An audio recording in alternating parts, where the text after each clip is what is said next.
Alright, magandang gabi po sa inyong lahat mga kababayan, Batang Maynila to it's. Panoorin natin itong video at bahala na po kayo manghula kung sino po yung nandyan sa video. Basta ang clue ko, ito po ay parte ng video na kung saan nag-viral po itong si Congressman Paulo Pulong Duterte. Kasi doon sa video na kumalat po sa social media, sa TikTok, Facebook, YouTube, nakita po ron si Honorable Congressman na sinasaktan po yung isang lalaki. At base po sa mga balita, yung lalaki po ay isa pong bugaw. Nagalit daw itong si Kong Pulong Duterte dahil meron pong nagreklamong isang babae.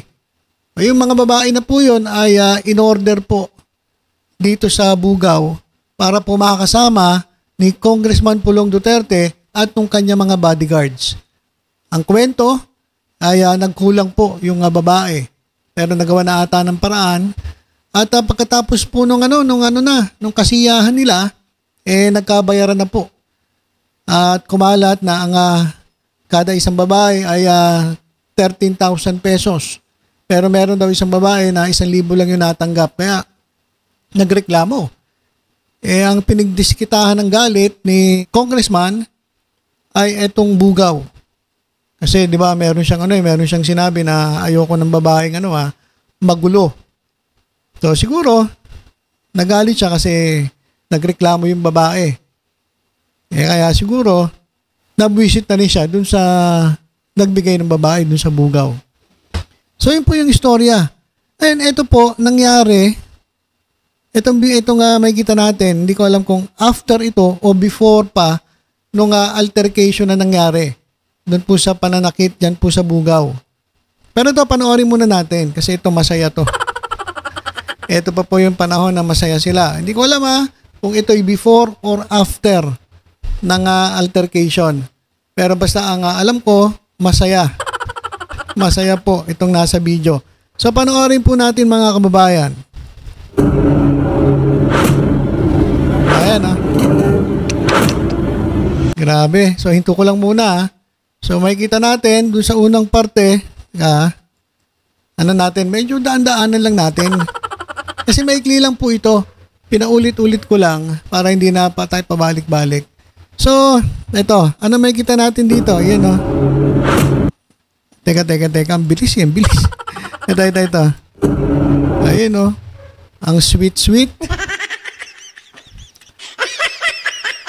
Ano sa tingin nyo? Anong ginagawa ng dalawa? Nagbubulungan lang ba yan?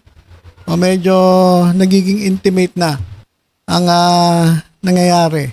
Ayan bahala kayo humusga mga kababayan Ayun At tapos siya na. Sasayaw-sayaw mga kababayan. At may mga kasama silang iba pang mga kababaihan. Diyan po sa bar yan yung bar na pinangyarihan nung altercation. Kung saan itong si Pulong Duterte po ay nakasuhan ng patong-patong na kaso. Ayan mga kababayan. So may sayawan. Ayan Nako. Sino kaya ito mga kababayan? Tingnan niyo mga kababayan wala akong sinasabi kung sino yan. Tingnan niyo maigi. Sa tingin niyo lang guys. Tingin niyo lang sino kaya yan. Ayan sweet. Tapos yan dancing. Siguro dancing queen yung tugtog dyan. Dancing queen. Ayan mga kababayan. So dancing yan. Ayan. So paulit-ulit lang naman itong video na to. Ayan po. Ayan.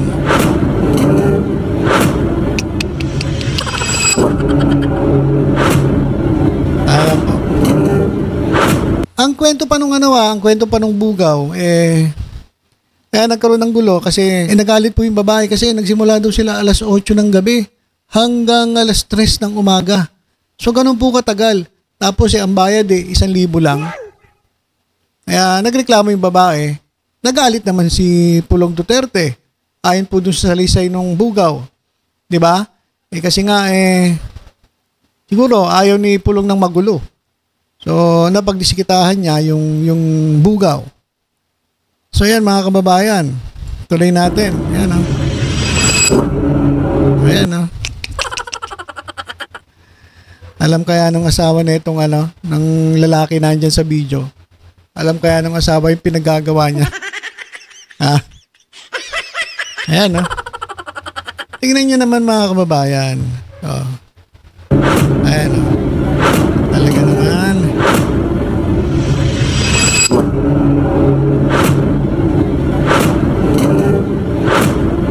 Ayan o.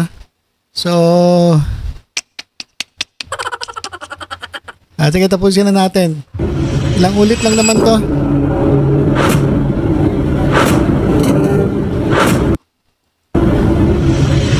Okay, ito po yung sa mga kababayan, sa second floor, big couch. So yung pinangyarihan po ng pananakit ay dun po yun sa baba, sa first floor. At ito po yung sa so kung mapapansin niyo, sila lang yung nandun. Siguro pinasara yung bar. Isara mo na yung bar, ako na bahala rito. O kaya sila lang yung nandyan, sila lang yung mga nandyan po na guest dyan po sa bar. Dyan po sa Davao City. Kaya yan po mga kababayan. Di ko lang alam kung nalabas na so sa mainstream media. Nalabas na ba ito sa mainstream media? Hindi pa. Oh, ayan po mga kababayan ha. Hulaan nyo po, sino kaya yan? Mga kababayan, sino po kaya yan? Yang nandyan po sa video. Ayan o. Sweet ha. Medyo malabo po eh. Siguro nakapatay yung ilaw dyan. Nakapatay yung ilaw. Kaya medyo kaya naka night vision lang yung CCTV. Ayan. Ang sweet pala. Sir, sweet mo naman sir.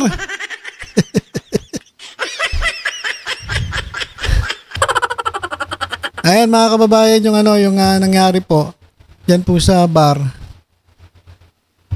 Hindi ko lang to alam kung before o after nung nagkaunsihan. At sa tingin ko before to eh. Kasi kung nagkaunsihan na, nagkabayaran na, tapos na. 'Di ba? Parang enjoy na enjoy pa sila sa nangyayari. So ito malamang ay before nung altercation. Ayan, saya-saya pa nila eh. Ayan, sweet pa nga eh. Ayan, sweet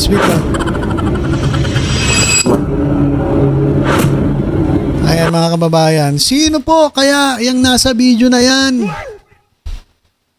Sige nga po. Kayo na po mag-comment. Basta ako, hindi ako magsasalita.